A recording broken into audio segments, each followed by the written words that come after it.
Hello বন্ধুরা, শুভ সকাল, good morning. তোমরা সবাই কেমন আছো? আমি কিন্তু ভালো আছি। আজকে যে সেই জায়গাটায় চলে আসি, আর যে জায়গাটায় চোর এসেছিলো এ ভগবান, সত্যি। তো আজকে আমি টাইমটা এসেছি 12টার দিকে আসবো না, এখন আমি 9:30 9টার দিকে আসবো। কেন বলো? তখন সবাই ওয়াক করতে থাকে, জানাশোনার লোক থাকে। আর চলো, যে জায়গাটা চোর আসছিল, তো এই হলো সেই জায়গা, চুরের জায়গা। আজকে দুইটা মহিলা বসে আছে, বুঝতে পেরেছো? যাই হোক, আজকে আর ভয় নেই। সেদিন দুপুরবেলার টাইমে একদম 12টার দিকে মনে হয় কেউ থাকে না, বুঝতে পেরেছো? তখনই সেই খাতরাটা থাকে। এখন যখন মালি ভাইয়ারা জল দিচ্ছে, তারপরে সবাই ওয়াক করছে, তো সেজন্য ভয় নেই। আর সেদিনের তো প্রচুর ভয় ছিল।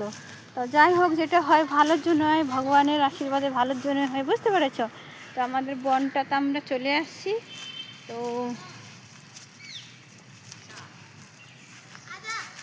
আরে তুমি এত শাক কেন খাবে? আরো শরীর খুব শাক খাবে? খরগোশের দিবে? আরে আচ্ছা, যাই হোক, দিদি আসছে, একটা খরগোশকে শাক খাওয়াবে, সেজন্য শাক তুলতে আছে। এই শাকগুলো তো ভালো, তাই তো?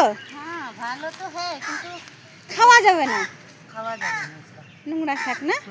নোংরা তো দুনিয়া খারিয়েছে। আরে নোংরা বলতে কি, যে ডগিগুলো তো ঘুরে, সেই চক্করে খাওয়া যাবে না। नहीं इधर नहीं घुराई। হ্যাঁ, यही सारी तो काज करबू तो की काज करबू रा আপনি করিয়ে বাদ কর। তো যাই হোক, দিদি শাক তুলছে। দিদি তুমি শাক তুলো, তারপরে কথা বলছি, ঠিক আছে? আমি ব্লগটা শেষ করে নিই। তো বন্ধুরা, আর কি বলবো, আজকে শুভ সকালে, পয়লা বৈশাখের দিন। আজকে তাড়াতাড়ি আসছিলাম। তো যাই হোক, এই টাইমটাই ভেবে আসছি কি এই টাইমটা সবাই দিন থাকে। আর এই যে ছেলেগুলো ঘুরছে, এগুলো আমার নিজের ছেলের মতনই, বুঝতে পারছো? কেন, ওরা কলেজ টলেজ হয়ে গেছে, ওরা ঘুরছে এই সময়তে, সেফটি আছে। তারপরে দিদি আসলো, তারপরে এই মালি ভাইয়েরা, এরা সবাই কাজ করছে, আর তার জন্য অসুবিধা নেই, বুঝতে পেরেছো? ভয় নেই, এখন একদম ভয় নাই। সবাই মালি ভাইয়ারা সবাই আছে, কেউ ডগি ঘোরাচ্ছে, কেউ সবাই কিছু করছে। তো এখন আর চুরটা আসবে না চুরের টাইম থাকে, তার মানে আমি বুঝে গেছি যে চুরের টাইম থাকে। চুরেদের টাইম ওই 12টার দিকে, একদম খালি থাকে না বনটা, তো সেই সময়তে ওরা চলে আসে, বুঝতে পেরেছো?